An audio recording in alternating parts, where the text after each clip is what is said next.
Hi friends, എല്ലാവർക്കും അഷ്മികാസ് വേൾഡിന്റെ daily current അഫെയറിലേക്ക് സ്വാഗതം. ആരോഗ്യകരമായ ഭക്ഷണശീലം വളർത്തിയെടുക്കുന്നതിനായി ഹെൽത്തി പ്ലേറ്റ് പദ്ധതി ആരംഭിച്ച ജില്ല മലപ്പുറം.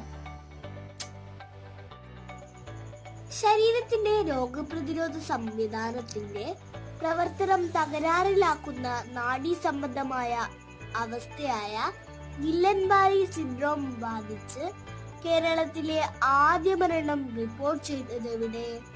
മൂവാറ്റുപുഴ. NSS സ്ഥാപകനായ മന്നത്തു പത്മനാഭന്റെ സമാധി ദിനം എന്നാണ്? ഫെബ്രുവരി 25.